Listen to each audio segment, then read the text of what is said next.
Hello everyone, welcome to IAS Toppers Pre-Charge 2020 Revision Series Science, Technology and Defense Lecture 6 Kasowal enclave. Recently border road organisation ने एक permanent bridge बनाया है Ravi river के ऊपर। ये bridge Punjab में कसोवाल एनक्लेव है, इसे रेस्ट ऑफ द कंट्री से कनेक्ट करता है। इस ब्रिज को प्रोजेक्ट चेतक जो बॉर्डर रोड ऑर्गेनाइजेशन का प्रोजेक्ट है उसके अंडर बनाया गया है। इस प्रोजेक्ट को 1962 में लॉन्च किया गया था। इस प्रोजेक्ट की जो एरिया ऑफ इन्फ्लुएंस है वो है राजस्थान, हरियाणा और पंजाब।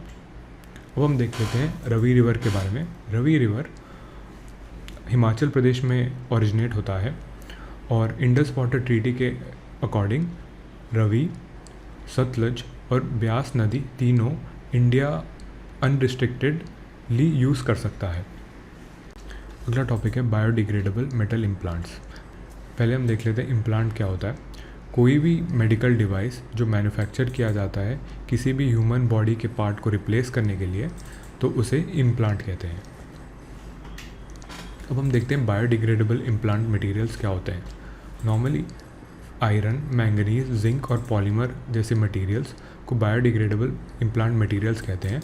ये इम्प्लांट मटेरियल्स कोई रेसिड्यूज नहीं छोड़ते और ये मटेरियल्स बॉडी में परमानेंट रह सकते हैं। और जब कोई पेशेंट इन इम्प्लांट्स को यूज़ करता है, लॉन्ग टर्म साइड इफ़ेक्ट्स भी नहीं होते। अब रिसेंटली ये न्यूज़ में क्यों आया था? इंडियन साइंटिस्ट ने एक नया generation of biodegradable metal implants को डेवलप किया है जो आयरन और मैंगनीज के अलॉय से बना हुआ है। ये एक बायोडिग्रेडेबल मेटालिक इम्प्लांट है और इसकी खास बात यह है, अगर कोई भी स्ट्रॉन्ग मैग्नेटिक फील्ड जैसे MRI, जिसका फुल फॉर्म है मैग्नेटिक रेजोनेंस इमेजिंग, वहाँ पे भी ये as a non magnetic material की तरह बिहेव करता है। अगला टॉपिक है solar minimum and solar maximum. जैसे कि आप इमेज में देख सकते हैं कि यहाँ पे सन के पास थोड़े डार्क स्पॉट्स बने हुए हैं, तो इसने सन स्पॉट्स कहते हैं। ये वो रीजन्स हैं, बाकी रीजनों से कंपैरेटिवली ये रीजन स्पॉट ठंडा होता है। इनका मेन रीज़न ये है क्योंकि यहाँ पे मैग्नेटिक फील्ड की कॉन्सेंट्रेशन बहुत ज़्यादा बढ़ गई होती है। अब हम देखते हैं सोलार मैक्सिमम और सोलार मिनिमम क्या होता है। देखिए, सन का एक नेचुरल सोलर साइकिल है जिसका अप्रॉक्सीमेट टाइम पीरियड है 11 ईयर्स। इस टाइम पीरियड में सनस्पॉट्स की डेंसिटी इंक्रीज़ या डिक्रीज़ हो सकती है। अगर इन सनस्पॉट्स की डेंसिटी या नंबर इंक्रीज़ हो जाती है तो इसे सोलार मैक्सिमम कहते हैं, और अगर सनस्पॉट्स की जो नंबर है वो डिक्रीज़ हो जाती है तो इसे सोलार मिनिमम कहते हैं। अब recently sun deepest period of solar minimum में एंटर होने वाला है। अगला टॉपिक है DRDO medical oxygen plant. DRDO ने अपनी एक टेक्नोलॉजी शेयर की है जिसके थ्रू दूर इलाकों में जो हॉस्पिटल्स बसे हुए हैं वो अपने आप वहीं पे ऑक्सीजन को प्रोड्यूस कर सकते हैं। अब हम जानते हैं इस टेक्नोलॉजी के बारे में। ये टेक्नोलॉजी पहले तेजस लाइट कॉम्बैट एयरक्राफ्ट के लिए बनी थी। ये technology pressure swing adsorption technique और मॉलिक्यूलर सीव टेक्नोलॉजी को यूज़ करके ऑक्सीजन प्रोड्यूस करता है डायरेक्टली एटमॉस्फेयर से। इस टेक्नोलॉजी को centre for military airworthiness and certification, जो रेगुलेटरी बॉडी DRDO की है, उस बॉडी ने अप्रूव किया है। अगला टॉपिक है लूमन 16A। इस टॉपिक में आगे बढ़ने से पहले दो कॉन्सेप्ट्स को देख लेंगे। पहला कॉन्सेप्ट है polarimetry. Polarimetry polarization of light wave को स्टडी करता है। पोलराइजेशन का कॉन्सेप्ट समझने के लिए एक एग्जांपल को लेते हैं। सपोज़ आपके पास थोड़ा पानी है और उसमें गंदगी फैली हुई है, और ये जो गंदगी है वो थोड़े जो पार्टिकल्स हैं वो बहुत वेरी कर रहे हैं, और आप चाहते हैं ये पूरे जो गंदगी को क्लियर करें। तो आप क्या करेंगे, एक फ़िल्टर को लगाएंगे और पानी को पास थ्रू करेंगे, और फाइनल आउटपुट ये होगा कि आपको पानी मिल जाएगा, वो गंदगी फ्री होगी।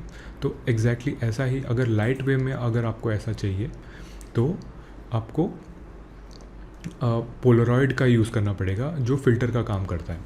जो नॉर्मल लाइट होता है उसमें बहुत सारे वेवलेंथ्स होते हैं, और अगर आपने पोलरॉइड का यूज़ किया तो ये आपको जो वेवलेंथ आपको ज़रूरी है वही wavelength pass as an output आएगा, और ये आउटपुट का नाम है पोलराइज्ड वेव।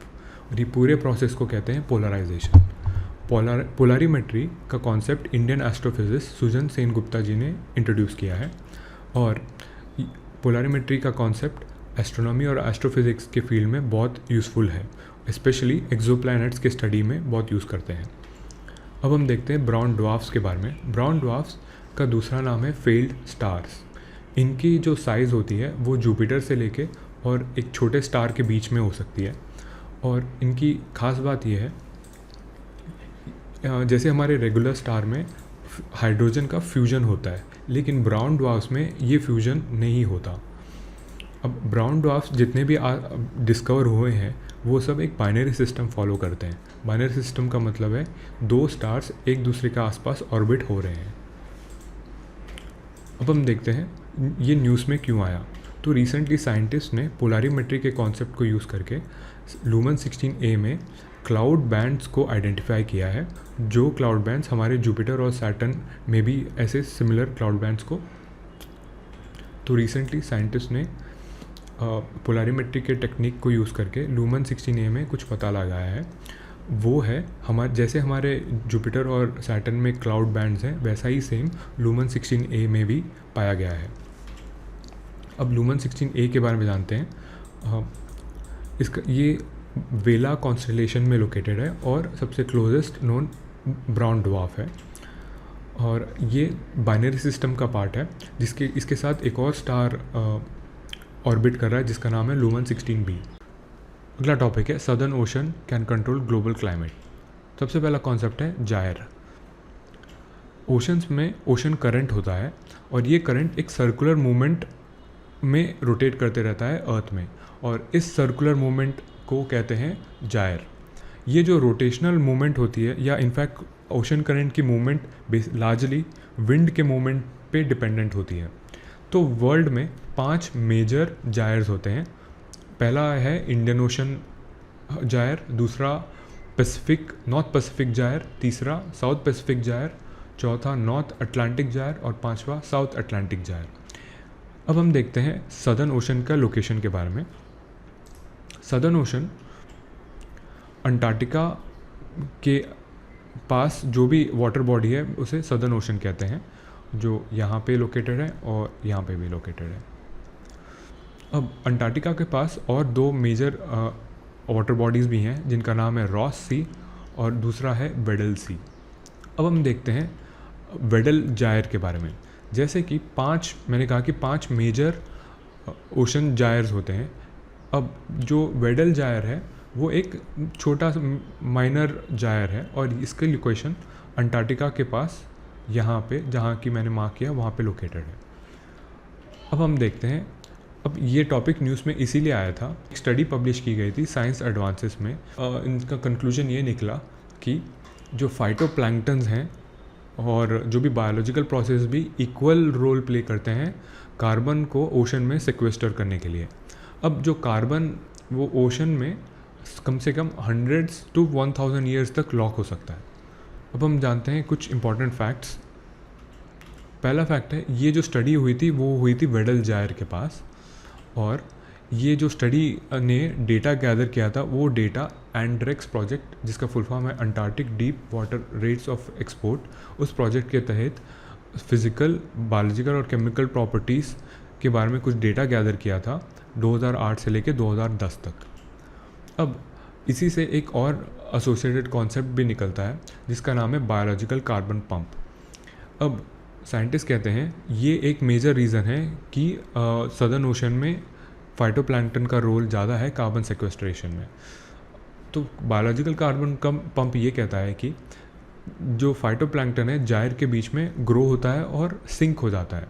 मतलब ये जो एटमॉस्फेयर में जो भी कार्बन है उसको एब्जॉर्ब करेगा और पानी के अंदर सिंक हो जाएगा, और फिर इसको रिप्लेस करने में और एक और और फाइटोप्लैंक्टन्स आ जाएंगे, वो एटमॉस्फेयर से और भी कार्बन को सेक्वेस्टर करेंगे और पानी के अंदर पुश करते रहेंगे। तो ये पूरा एक पंप की तरह बन गया और इसका टेक्निकल नाम है बायोलॉजिकल कार्बन पंप। अब हम जानते हैं एंड्रिक्स प्रोजेक्ट के बारे में। एंड्रिक्स प्रोजेक्ट वेडल जायर के इम्पॉर्टेंट रोल्स को स्टडी करने का एक प्रोजेक्ट है, और ये स्टडी करना चाहता है कि जो अटलांटिक मेरिडोनियल ओवरटर्निंग सर्कुलेशन है, Atlantic meridional overturning circulation short amok, ये एक वर्ल्ड का एक बहुत बड़ा ओशन सर्कुलेशन है जहाँ पे जो गर्म पानी है वो नॉर्थवर्ड फ्लो होता है और जो ठंडा पानी है वो साउथवर्ड फ्लो होता है। एंड्रिक्स प्रोजेक्ट ये स्टडी करना चाहता था कि जो सदर्न क्लोजर होता है वेडल जार के पास, ये क्यों होता है। ये एक रीज़न था एंड्रिक्स प्रोजेक्ट का। दूसरा कि डीप ग्लोबल ओशंस में वेंटिलेशन कैसे होती है। मतलब देखिए, ओशन वेंटिलेशन का कॉन्सेप्ट ये है कि जो अपर लेयर में जो भी गैसेस अक्यूमुलेट हो रहे हैं वो नीचे जो डीप वाटर ओशन में कैसे मतलब कैसे पहुंच रहे हैं, इसको ओशन वेंटिलेशन कहते हैं। और तीसरा जो इम्पोर्टेंट पॉइंट है जो स्टडी करना चाहता है वो है कार्बन और न्यूट्रिएंट्स का जो सेक्वेस्ट्रेशन, वो डीप ग्लोबल ओशन में कैसा होता है। अब इस प्रोजेक्ट को अंटार्कटिक फंडिंग इनिशिएटिव ने फंड किया है और यूरोपियन कमीशन का कार्बोसियन प्रोजेक्ट भी इसमें कंट्रीब्यूशन दे रहा है। पहला टॉपिक है human sweat as a source of power. तो रिसेंटली द हिंदू में एक आर्टिकल आया था जहाँ पे माइक्रो इलेक्ट्रॉनिक्स और बायोकम्पैटिबल पॉलीमर्स के एडवांसेस की वजह से इलेक्ट्रॉनिक स्किन जैसे में बहुत सारे टाइप्स आ गए। ये जो इलेक्ट्रॉनिक स्किन है ये ह्यूमन स्वेट को यूज़ करके पावर जनरेट कर सकता है और मेडिसिन्स को भी डिलीवर कर सकता है। अब हम ह्यूमन स्वेट के बारे में जानते हैं। ह्यूमन जो स्वेट होता है उसका मेन काम होता है कि बॉडी का जो टेम्परेचर है उसको ऑप्टिमली मेंटेन करना, जो है 37 डिग्री सेंटीग्रेड। स्वेट का रिलीज़ ब्रेन के टेम्परेचर सेंसिटिव नर्व सेल्स की वजह से होता है। स्वेट में 99% वाटर होता है। वाटर के अलावा sodium, potassium, calcium, magnesium, chloride ions के अलावा और भी बहुत सारे आयोन्स होते हैं। अब हम जानते हैं इलेक्ट्रॉनिक स्किन के बारे में। इलेक्ट्रॉनिक स्किन एक आर्टिफिशियल स्किन है जो ह्यूमन स्किन के जो कैपेबिलिटीज़ हैं उसको मिमिक करता है, या मतलब उसको कॉपी करता है। इस स्किन का मेन इसका एप्लीकेशंस होंगे, रोबोटिक्स में एप्लीकेशन फाइंड कर सकता है, हेल्थ मॉनिटरिंग टेक्नोलॉजीज़ में इसका फ्यूचर हो सकता है, और फाइनली AI बेस्ड टेक्नोलॉजीज़ में भी इलेक्ट्रॉनिक स्किन को यूज़ कर सकते हैं। अगला टॉपिक है न्यू स्पीसीज़ ऑफ बल्सम्स। तो रिसेंटली ईस्टर्न हिमालयाज़ में नए स्पीसीज़ पाए गए थे बल्सम्स का। इनको कॉमनली ज्यूलवीड कहते हैं। ये जो पाए गए स्पीसीज़ ये अरुणाचल प्रदेश और सिक्किम में पाए जाते हैं। अब हम और कुछ इंपॉर्टेंट पॉइंट्स देख लेते हैं बल्सम्स के बारे में। इंडिया में टोटल 230 स्पीसीज़ हैं बल्सम्स के, और इनकी जो मेजॉरिटी सबसे ज़्यादा पाए जाते हैं वो है ईस्टर्न हिमालयाज़ और वेस्टर्न घाट्स में। ये एनुअल और पेरिनियल हर्ब्स दोनों हो सकते हैं। एनुअल का मतलब है इनका जो ग्रोथ है बस एक सीज़न के लिए लिमिटेड है, और पेरिनियल का मतलब है इनका ये ग्रो होंगे, फिर उनका एक पार्ट डेड हो जाएगा और फिर वहाँ से फिर से ग्रो होंगे। अब इनका दूसरा इंपॉर्टेंट पॉइंट है ये है सक्यूलेंट प्लांट्स। मतलब जैसे कि जो डेजर्ट में स्टेम्स होते हैं वो बहुत मोटे होते हैं प्लांट्स के, तो वैसा ही एक और इम्पॉर्टेंट फैक्ट है ये हाईली एंडेमिक है। मतलब ये एक पर्टिकुलर लोकेशन में ही पाए जाते हैं, मॉइस्ट रोड साइड्स के पास, जैसे रोड के बगल जहाँ पे बहुत मॉइस्चर हो वहाँ पे पाए जाते हैं, या वाटरफॉल्स के पास जहाँ पे भी मॉइस्चर ज़्यादा हो तो ये प्लांट्स वहीं पे पाए जाते हैं। इनकी अभी सिग्निफिकेंस क्या है? सबसे पहले सिग्निफिकेंस है ये फ्लावर्स ब्लूम करते हैं वो बहुत ब्यूटीफुल माना जाता है, और इसके वजह से हॉर्टिकल्चरल सिग्निफिकेंस बहुत है इन प्लांट्स का। और ये प्लांट एज एन इंडिकेटर भी माना जा सकता है फॉर क्लाइमेट कंडीशंस, क्योंकि ये बहुत सेंसिटिव होते हैं। अगला टॉपिक है क्वांटम सुप्रीमेसी। गूगल के रिसर्चर्स ने क्लेम किया है कि उन्होंने कंप्यूटर साइंस में एक मेजर ब्रेक थ्रू पाया है जिसका नाम है क्वांटम सुप्रीमेसी। क्वांटम सुप्रीमेसी का मतलब है कि ऐसे कंप्यूटर प्रॉब्लम को सॉल्व करना जो क्लासिकल कंप्यूटर नहीं सॉल्व कर पाता, ये क्वांटम कंप्यूटर्स के माध्यम से हो जाता है। इस आइडिया को जॉन प्रीस्किल, जो कैलिफोर्निया इंस्टीट्यूट ऑफ टेक्नोलॉजी के प्रोफेसर हैं, उन्होंने प्रपोज़ किया था 2012 में। अब हम जानते हैं क्वांटम कंप्यूटर के बारे में। क्वांटम कंप्यूटर नॉर्मल जो क्लासिकल कंप्यूटर से बहुत अलग होता है। क्लासिकल कंप्यूटर्स बिट्स में ऑपरेट होते हैं जिनका स्टेट हो सकता है 0 या 1, और क्वांटम कंप्यूटर्स क्यूबिट्स में ऑपरेट होते हैं जिनका स्टेट 0 से लेके 1 में कोई भी स्टेट हो सकता है। क्वांटम कंप्यूटर्स क्वांटम फिज़िक्स के लॉज पे चलता है और जो क्लासिकल कंप्यूटर्स हैं जो क्लासिकल फिज़िक्स के लॉज पे चलता है। अब हम जानते हैं इनके एप्लीकेशंस क्या हो सकते हैं। पहला है क्वांटम कंप्यूटर का एप्लीकेशन फोरकास्टिंग में बहुत यूज़फुल हो सकता है। दूसरा मॉलिक्यूलर मॉडलिंग या फाइनेंशियल मॉडलिंग में क्वांटम कंप्यूटर के स्पीड को अच्छी तरह यूज़ कर सकते हैं। तीसरा, नए ड्रग्स बनाने या जीनोमिक्स रिसर्च में क्वांटम कंप्यूटर्स बहुत लाभदायक हो सकते हैं। अगला टॉपिक है national mission on quantum technologies and applications, short form में NMQTA। रिसेंटली यूनियन बजट 2020 में यूनियन फाइनेंस मिनिस्टर जी ने अनाउंस किया है NMQTA को। इस NMQTA का ऑब्जेक्टिव ये रहेगा कि क्वांटम टेक्नोलॉजीज़ के फील्ड में डेवलपमेंट्स हो, for example in communications, computing, material development और क्रिप्टोग्राफी में, और क्वांटम फील्ड में जो भी कंस्ट्रेंट्स आ रहे हैं उसको भी एड्रेस करें। अब इसकी जो इम्प्लीमेंटेशन पीरियड होगी 5 साल, 2020 से लेके 2025 तक।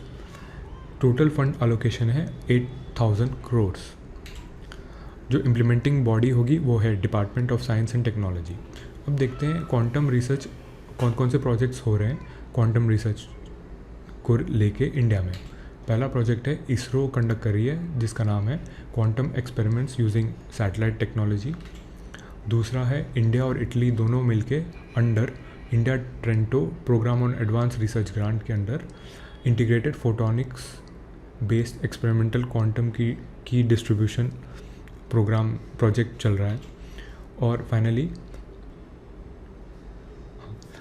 Finally department of science and technology का एक नेटवर्क प्रोग्राम है क्वांटम टेक्नोलॉजीज़ पर जिसका नाम है quantum enable science and technology, जो लॉन्ग डिस्टेंस क्वांटम कम्युनिकेशंस को डेवलप करने का प्लान है। अगला टॉपिक है quantum chemistry based software for radiation therapy. तो रिसेंटली IIT बॉम्बे के रिसर्चर्स एक नए मेथड्स को डेवलप कर रहे हैं क्वांटम केमिस्ट्री को स्टडी करने के लिए, और इस स्टडी को वो एक फ्री सॉफ्टवेयर में भी इम्प्लीमेंट करेंगे ताकि पूरी दुनिया केमिस्ट्री के प्रॉब्लम्स को सॉल्व करें। अब हम जानते हैं क्वांटम केमिस्ट्री के बारे में। क्वांटम केमिस्ट्री एटम्स और मॉलिक्यूल्स की केमिकल प्रॉपर्टीज़ को स्टडी करना चाहता है, लेकिन लैब में एक्सपेरिमेंट करने के बिना। Quantum chemistry Schrodinger equation at the molecular level को यूज़ करता है। अब श्रोडिंगर इक्वेशन एक मैथमेटिकल इक्वेशन है जो इलेक्ट्रॉन्स जो न्यूक्लियस में होते हैं उनकी जो बिहेवियर है उसको आइडेंटिफाई करने के लिए यूज़ किया जाता है। श्रोडिंगर इक्वेशन को अगर सॉल्व करना है वो ओनली पॉसिबल है कंप्यूटर्स के द्वारा। अब ये जो पूरा जो टेक्नोलॉजी जो डेवलप हो रहा है ये जो क्वांटम केमिस्ट्री का जो फील्ड डेवलप हो रहा है ये कैंसर के ट्रीटमेंट में बहुत यूज़फुल हो सकता है। अगला टॉपिक है कार्टोसैट 3। रिसेंटली इंडिया के polar satellite launch vehicle PSLV C-47 ने कार्टोसैट 3 के साथ 13 और कमर्शियल नैनो सैटेलाइट्स को लॉन्च किया। इस लॉन्च को न्यू स्पेस इंडिया लिमिटेड के द्वारा हुआ था जो इसरो का कमर्शियल आर्म है। इस रॉकेट में विक्रम प्रोसेसर को लगाया गया है जो पहली बार लगाया गया है। अब हम जानते हैं कार्टोसैट 3 के बारे में। इसकी लॉन्च नवंबर 2019 में हुआ था और ये 3rd generation earth observation satellite है। कार्टोसैट 3 इंडिया का रिमोट सेंसिंग प्रोग्राम है। अर्थ ऑब्जर्वेशन सैटेलाइट्स का मतलब है कि अर्थ में जो भी कार्टोग्राफिक डेटा है वो ऑब्जर्व करना और ग्राउंड लेवल में रिले करना। इन टोटल 8 कार्टोसैट सैटेलाइट्स को लॉन्च किया गया था। अब हम जानते हैं एप्लीकेशंस क्या हो सकते हैं कार्टोसैट 3 के। पहला है मिलिट्री एप्लीकेशंस। हम कार्टोसैट 3 के इमेजेस को यूज़ करके एनिमीज़ के पोजीशंस को आइडेंटिफाई कर सकते हैं। दूसरा है जो सिविलियन एप्लीकेशन है वो है अर्बन और रूरल इंफ्रास्ट्रक्चर प्लानिंग कर सकते हैं, और कोस्टल एरियाज़ में लैंड यूज़ को कैसा यूज़ करना है वो भी कर सकते हैं। और तीसरा है कि यूटिलिटी मैनेजमेंट जैसे कि रोड्स बनाना, वाटर ग्रिड्स बनाना या डिज़ास्टर मैनेजमेंट में कार्टोसैट 3 के इमेजेस बहुत यूज़फुल हो सकते हैं। अब हम जानते हैं PSLV और GSLV के डिफरेंस को। GSLV PSLV से थोड़ा हाइट में ज़्यादा है। PSLV में 4 स्टेजेस हैं और GSLV में 3 स्टेजेस हैं। PSLV की जो सबसे पहली फ़्लाइट हुई थी वो 1993 में हुई थी और GSLV की 2001 में हुई थी। लिफ्ट ऑफ मास GSLV की ज़्यादा है, वो है 414.75 टन्स और जो पेलोड कैपेसिटी है PSLV की है 1750 kilos up to sun synchronous polar orbits जो 600 किलोमीटर ऑल्टीट्यूड में है, और GSLV की जो पेलोड कैपेसिटी है 5000 kilos up to low earth orbits और 2500 किलोज अप टू GTO। अगला टॉपिक है बैनिंग ऑफ RO सिस्टम्स। इस टॉपिक में आगे बढ़ने से पहले हम एक कॉन्सेप्ट को देख लेते हैं, ऑस्मोसिस। ऑस्मोसिस का मतलब ये है कि कोई भी रीजन जहाँ पे वाटर मॉलिक्यूल्स की कॉन्सेंट्रेशन ज़्यादा हो और दूसरे रीजन में जहाँ पे वाटर मॉलिक्यूल्स की कॉन्सेंट्रेशन कम हो, तो अगर आप बीच में कोई सेमी परमिएबल मेम्ब्रेन को लगा देते हैं तो वाटर मॉलिक्यूल्स इस मेम्ब्रेन के थ्रू जहाँ पे लोअर कॉन्सेंट्रेशन है वहाँ पे एक्यूमुलेट हो जाएगा। इस प्रोसेस को ऑस्मोसिस कहते हैं। अब रिवर्स ऑस्मोसिस में क्या होता है, सेम वहीं पे भी जहाँ पे कॉन्सेंट्रेशन ज़्यादा हो एक जगह पे, लेकिन अगर आप वहाँ पे उस कॉन्सेंट्रेशन के साथ बहुत सारे सॉल्ट्स या बैक्टीरिया के इम्प्यूरिटीज़ भी हो, तो आप अगर प्रेशर डालेंगे उस रीजन में और उसके बीच में एक सेमी परमिएबल मेम्ब्रेन रखेंगे तो आउटकम एक बहुत ही प्योर वाटर आएगा। इस प्रोसेस को कहते हैं रिवर्स ऑस्मोसिस। इस प्रोसेस को यूज़ करके इंडस्ट्रियल अगर हाईली प्योरीफाइड वाटर बनाया जाता है फार्मास्यूटिकल प्रोडक्शन में, सी वाटर डिसैलिनेशन में, कॉस्मेटिक्स में, फूड एंड बेवरेज इंडस्ट्रीज़ में, ऐसे बहुत जगहों पे। अब हम देखते हैं रिसेंटली ये न्यूज़ में आया था कि एनवायरनमेंट मिनिस्ट्री ने एक ड्राफ्ट नोटिफिकेशन पब्लिश किया है कि जहाँ जिन जिन घरों में BIS certified drinking water supply हो रहा है वहाँ पे membrane based water purification system को लगाना बैंड है। अब मेम्ब्रेन क्या होता है, जो membrane based water purification system है ये RO का कॉन्सेप्ट यूज़ करते हैं। यहाँ पे क्या होता है, ये जो मेम्ब्रेन है ये एक बैरियर की तरह एक्ट करता है और ओनली वाटर को ही अलाउ करता है और बाकी सारे सब्सटेंसेस दूसरी जगह लॉक हो जाते हैं। अब इस सिस्टम का मेन फ़ायदा ये है कि जैसे कि अभी मैंने बताया कि जो भी अनवांटेड कॉन्स्टिट्यूएंट्स है वाटर में वो सब हटा सकता है। अगला टॉपिक है सोप मैकेनिज़्म। कोविड-19 को टैकल करने के लिए वर्ल्ड हेल्थ ऑर्गेनाइजेशन ने बहुत सारे गाइडलाइंस इशू किए थे, जिनमें से 2 इम्पॉर्टेंट गाइडलाइंस हैं। एक हाथ को सोप से वॉश करना और दूसरा अल्कोहल बेस्ड हैंड रब को यूज़ करना। अब पहले देखते हैं सोप का इम्पैक्ट वायरस में कैसा होता है। वायरस एक लेयर ऑफ फैट होता है जिसके अंदर उसका जेनेटिक मटेरियल होता है। इस लेयर को लिपिड एनवलप कहते हैं। लेकिन थोड़े वायरसेस हैं जैसे कि रोटा वायरस और पोलियो वायरस, इनमें लिपिड लेयर नहीं होता। अब सोप के मॉलिक्यूल्स पिन शेप्ड होते हैं, जिनमें से जो हेड है वो वाटर लविंग है जिसका साइंटिफिक नेम है हाइड्रोफिलिक, और जो टेल है वो ऑयल लविंग है मतलब ओलियोफिलिक। जब आप हाथ से सोप से हाथ वॉश करते हो तो जो ओलियोफिलिक टेल है वो जो वायरस का लिपिड लेयर है वहाँ पे इंसर्ट होके और उसे ब्रेक कर देता है। ये ब्रेक इसीलिए होता है क्योंकि वायरस का जो केमिकल बॉन्ड्स जो जोड़ के रखता है वो बहुत वीक होते हैं। अब देखते हैं अल्कोहल बेस्ड सैनिटाइजर्स का इम्पैक्ट वायरस पर। जब आप अल्कोहल बेस्ड सैनिटाइजर्स को यूज़ करते हैं तो वो जो अल्कोहल है वो लिपिड एनवलप को एकदम से डिज़ोल्व कर देता है, तो इसके वजह से वो वायरस इनएक्टिवेट हो जाता है। अब इसके लिए इफ़ेक्टिव होने के लिए सैनिटाइज़र्स में एटलीस्ट 60% अल्कोहल होना ज़रूरी है।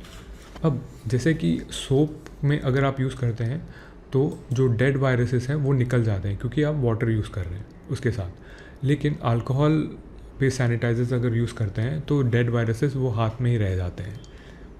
अगला टॉपिक है इंटरपोल्स ब्लू कॉर्नर नोटिस।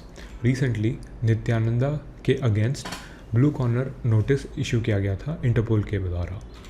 अब देखते हैं कौन कौन से टाइप ऑफ इंटरपोल नोटिस होते हैं। टोटल 8 होते हैं। पहला नोटिस है रेड नोटिस। यहाँ ये पर्सन्स को इमीडिएटली अरेस्ट करके या उसे एक्स्ट्राडाइट करने के लिए इशू किया जाता है। दूसरा है ब्लू नोटिस। यहाँ पे किसी भी पर्सन के लोकेशन या उसके बारे में कुछ एडिशनल इन्फॉर्मेशन चाहिए तो इसके लिए ब्लू नोटिस जारी किया जाता है। अब अगला है ग्रीन नोटिस।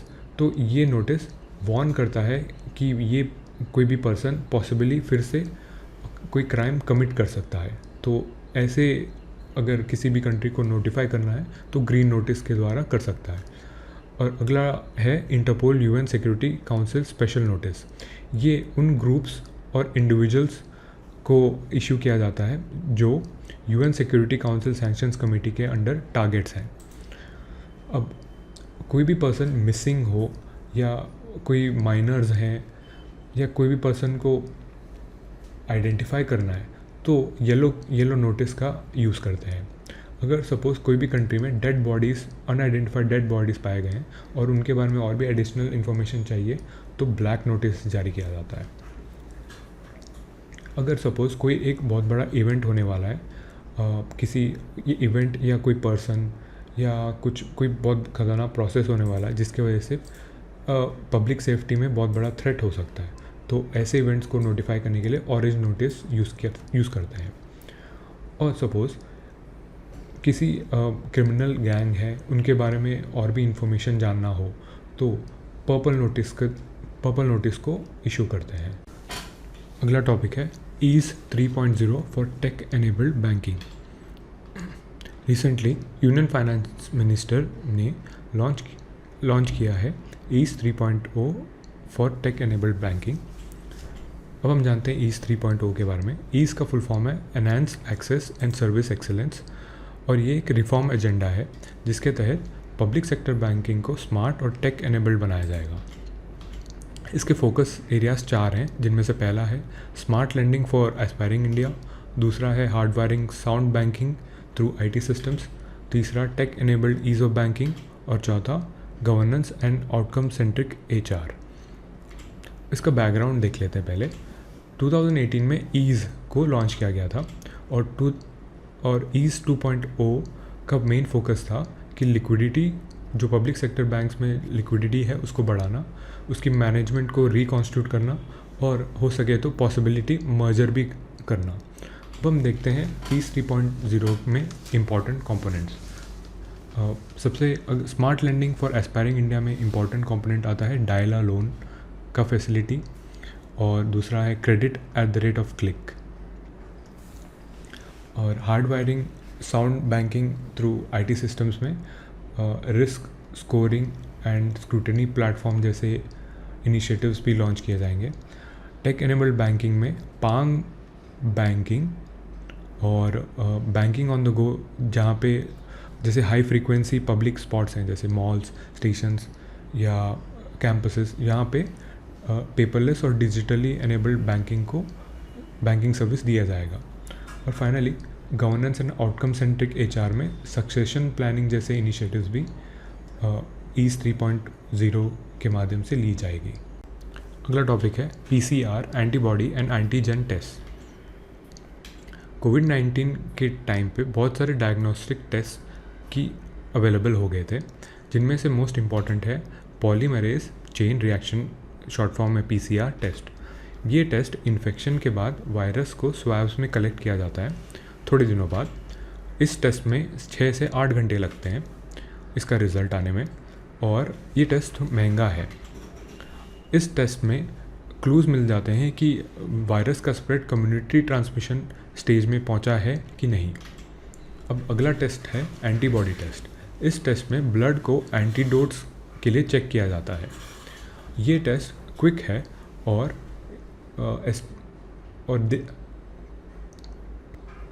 इस टेस्ट को यूज़ करके 10 दिन पहले कितने लोग इन्फेक्ट हुए हैं कि नहीं ये पता लगाया जा सकता है। ये टेस्ट हॉटस्पॉट सर्वेलेंस के लिए बहुत यूज़फुल है। अगला टेस्ट का नाम है एंटीजन टेस्ट। ये टेस्ट वायरस के प्रोटीन कंपोनेंट को आइडेंटिफाई करता है। ये टेस्ट एंटीबॉडी टेस्ट से ज़्यादा क्विकर है। अगला टॉपिक है अर्थ में वीकनिंग मैग्नेटिक फील्ड। सबसे पहले देखते हैं मैग्नेटिक फील्ड बनता कैसे है। इसके कोर कंपोनेंट्स हैं अर्थ का रोटेशन और अर्थ का मेटालिक और लिक्विड आउटर कोर। जब अर्थ रोटेट होता है तो उसकी वजह से लिक्विड कोर में मूवमेंट्स जनरेट होती हैं। इस मूवमेंट्स की वजह से इलेक्ट्रिक करंट जनरेट होता है, जिसके वजह से एक इलेक्ट्रोमैग्नेटिक फील्ड बन जाता है। ये मैग्नेटिक फील्ड अर्थ के इंटीरियर से लेके स्पेस तक एक्सटेंड होता है। अर्थ की मैग्नेटिक फील्ड की खास बात यह है कि एवरी 2,50,000 ईयर्स जो पोलैरिटी है वो स्विच होता है, मतलब नॉर्थ पोल जहाँ था वो साउथ पोल के पास आ जाएगा। अब लास्ट टाइम ये जो जियोमैग्नेटिक रिवर्सल हुआ था वो हुआ था 7,80,000 ईयर्स पहले। अब हम मैग्नेटिक फील्ड के सिग्निफिकेंस को देखते हैं। पहला मोस्ट इम्पॉर्टेंट सिग्निफिकेंस है जो कॉस्मिक रेडिएशन होता है, जो हार्मफुल कॉस्मिक रेडिएशन और सन के जो चार्ज पार्टिकल्स हैं उससे उसको ट्रैप करता है और या डिफ्लेक्ट करता है, जिसके वजह से अर्थ में जो लाइफ है वो प्रोटेक्ट होती है। दूसरा, जो क्रीचर्स हैं जैसे कि बर्ड्स, टर्टल्स और बहुत सारे क्रीचर्स हैं वो मैग्नेटिक फील्ड को यूज़ करते हैं उनके नेविगेशन के लिए। और तीसरा, जो टेलीकम्युनिकेशन और सैटेलाइट सिस्टम्स मैग्नेटिक फील्ड को पर रिलाई करते हैं। अब हम एक कॉन्सेप्ट में आते हैं, वो है साउथ अटलांटिक अनोमली। जैसे कि मैंने कहा कि जो अर्थ का मैग्नेटिक फील्ड है, सन से जो भी चार्ज पार्टिकल्स आ रहे हैं उनके अगेंस्ट एक प्रोटेक्टिव शील्ड की तरह एक्ट करता है। लेकिन साउथ अमेरिका और सदर्न अटलांटिक ओशन के पास एक वीक स्पॉट है। यहाँ इस स्पॉट पे जो पार्टिकल्स हैं नॉर्मल से भी ज़्यादा डिप हो जाते हैं और इस रीजन को कहते हैं साउथ अटलांटिक अनोमली। सैटेलाइट्स और टेलीकम्युनिकेशन नेटवर्क्स अफेक्ट होते हैं। अब देखते हैं स्वार्म कॉन्स्टलेशन मिशन के बारे में। ये यूरोपियन स्पेस एजेंसी का सबसे पहला कॉन्स्टलेशन ऑफ सैटेलाइट्स है फॉर अर्थ ऑब्जर्वेशन के लिए। इस सिस्टम में 3 आइडेंटिकल स्वार्म सैटेलाइट्स हैं जिनका नाम है A, B एंड C। अब रिसेंटली न्यूज़ में ये आया है कि स्वार्म कॉन्स्टलेशन ऑफ सैटेलाइट्स ने डिटेक्ट किया है कि साउथ अटलांटिक अनोमली के पास जो मैग्नेटिक स्ट्रेंथ है वो 8% से ज़्यादा डिप हो गई है फ्रॉम 1970 टू 2020। अब ये जो एरिया है अफ्रीका और साउथ अमेरिका के बीच में है, जहाँ पे जो भी सैटेलाइट्स ऑर्बिट हो रहे हैं वहाँ पे टेक्निकल डिस्टर्बेंसेस आ रहे हैं और साइंटिस्ट का ये अजम्पशन है कि अर्थ की मैग्नेटिक फील्ड रिवर्स होने वाली है। अगला टॉपिक है अर्थ्स मैग्नेटोस्फीयर। पहले हम देख लेते हैं मैग्नेटोस्फीयर होता क्या है। हर प्लैनेट का एक रीजन होता है जहाँ पे उसकी जो मैग्नेटिक फील्ड है वो डोमिनेट करती है। इस रीजन को कहते हैं मैग्नेटोस्फीयर। हमारे सोलर सिस्टम में जितने भी प्लैनेट्स हैं उनके कंपैरिजन में अर्थ का मैग्नेटोस्फीयर सबसे स्ट्रॉन्गेस्ट है। तो रिसेंटली इंडियन इंस्टीट्यूट ऑफ जियोमैग्नेटिज्म के साइंटिस्ट ने एक फ्लूइड सिमुलेशन कोड को डेवलप किया है, जिसके थ्रू अर्थ के मैग्नेटोस्फीयर में जो इलेक्ट्रिक फील्ड स्ट्रक्चर्स हैं उनको स्टडी करने में हेल्प होगी। इसका मेन फ़ायदा ये होगा फ्यूचर में जो भी स्पेस मिशंस बना रहे हैं वहाँ उसकी प्लानिंग के लिए ये नॉलेज जो जनरेट करेगा बहुत यूज़फुल होगा। अब हम देखते हैं इंडियन इंस्टीट्यूट ऑफ जियोमैग्नेटिज्म के बारे में। ये एक department of science and technology का ऑटोनॉमस रिसर्च इंस्टीट्यूशन है। ये बॉडी बेसिक और अप्लाइड रिसर्च कंडक्ट करती है जियोमैग्नेटिज्म और उसके एसोसिएटेड एलाइड फील्ड्स पर। ये बॉडी इंडियन अंटार्कटिक प्रोग्राम में एक्टिवली पार्टिसिपेट भी करती है और मुंबई में जो world data centre for geomagnetism located है उसको सपोर्ट भी ये ऑर्गेनाइजेशन करती है। अगला टॉपिक है इंस्पायर फैकल्टी अवार्ड। तो रिसेंटली एक रिसिपिएंट थे इंस्पायर फैकल्टी अवार्ड के जिन्होंने नैनो मटेरियल्स को यूज़ करके सुपर कैपेसिटर्स को बनाया। सुपर कैपेसिटर्स की खास बात यह है कि इनकी एनर्जी डेंसिटी बहुत हाई है और जो एनर्जी रिलीज़ है वो बहुत लंबे समय तक एनर्जी रिलीज़ कर सकता है।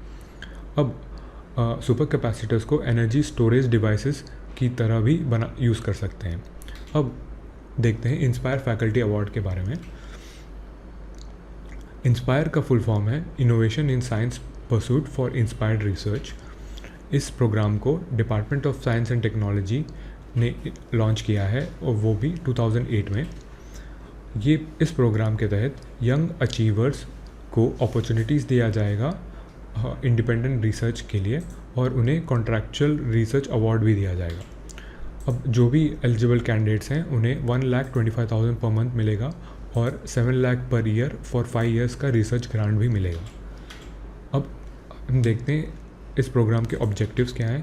पहला ऑब्जेक्टिव यूथ को कम्युनिकेट करना कि साइंस को अडॉप्ट करें, और दूसरा ऑब्जेक्टिव ये है कि यंग टैलेंट को अट्रैक्ट करना, वो भी साइंस को स्टडी करने के लिए। और तीसरा है इंडिया में साइंस एंड टेक्नोलॉजी और में एक रिसर्च एंड डेवलपमेंट बेस बनाने के लिए ह्यूमन रिसोर्स को बनाना। अब देखते हैं इस प्रोग्राम के अंदर 3 प्रोग्राम्स आते हैं। पहला प्रोग्राम है scheme for early attraction of talents for science, जिसका फुल फॉर्म है सीड्स, जिनमें 1 मिलियन यंग लर्नर्स जो 10 to 15 ईयर्स के एज ग्रुप में हैं उन्हें 5,000 रुपीज़ दिया जाएगा। अगला प्रोग्राम है स्कॉलरशिप फॉर हायर एजुकेशन, जिसका शॉर्ट फॉर्म है शी। इस प्रोग्राम के तहत जो भी स्टूडेंट्स हैं जो हायर एजुकेशन के फील्ड में हैं उन्हें स्कॉलरशिप्स और मेंटरशिप दिया जाएगा जो साइंस प्रोग्राम्स पार्टिसिपेट कर रहे हैं। और दूसरा है assured opportunity for research career AORC। यहाँ पे ह्यूमन रिसोर्स को अट्रैक्ट किया जाएगा ताकि वो R&D फाउंडेशन को और भी स्ट्रेंथन करें। अगला टॉपिक है antiviral nano coatings. Recently department of science and technology ने एक डायरेक्शन इशू किया है नैनो मिशन के अंडर कि एंटी कोविड-19 की जो भी मेडिकल मास्क हैं जैसे कि और N95 रेस्पिरेटर मास्क हैं, इन सब पे नैनो कोटिंग लगाया जाए। अब जानते हैं नैनो कोटिंग्स के बारे में। ये N9 ब्लू सिल्वर टेक्नोलॉजी को यूज़ करता है। नैनो कोटिंग्स 99.99% इफ़ेक्टिव हैं और ये कोटिंग्स हम ग्लास, मेटल, स्टोन, टेक्सटाइल्स और प्लास्टिक्स पे लगा सकते हैं। और सिल्वर नैनो पार्टिकल्स की खास बात यह है इसमें स्ट्रॉन्ग एंटी माइक्रोबियल प्रॉपर्टी है और बैक्टीरिया, वायरस, फंगस और ऐसे और भी माइक्रो ऑर्गेनिजम्स के अगेंस्ट बहुत स्ट्रांगली एक्ट करता है। अब हम जानते हैं mission on nano science and technology के बारे में। ये 2007 में लॉन्च किया गया था under department of science and technology और 2014 में इसका फ़ेज़ 2 लॉन्च किया गया था। इसके ऑब्जेक्टिव्स क्या हैं? पहला ऑब्जेक्टिव यह है जो नैनो साइंस के फील्ड में बेसिक रिसर्च को प्रमोट करना। दूसरा, नैनो साइंस और टेक्नोलॉजी रिसर्च के फील्ड में जो भी इंफ्रास्ट्रक्चर डेवलप करना है वो भी नैनो साइंस मिशन देखता है। तीसरा ऑब्जेक्टिव ये है नैनो एप्लीकेशंस और टेक्नोलॉजी डेवलपमेंट प्रोग्राम्स को भी इनिशिएट करना। और चौथा, ह्यूमन रिसोर्स डेवलपमेंट को बढ़ावा देना और इंटरनेशनल कोलैबोरेशंस को भी अंजाम देना।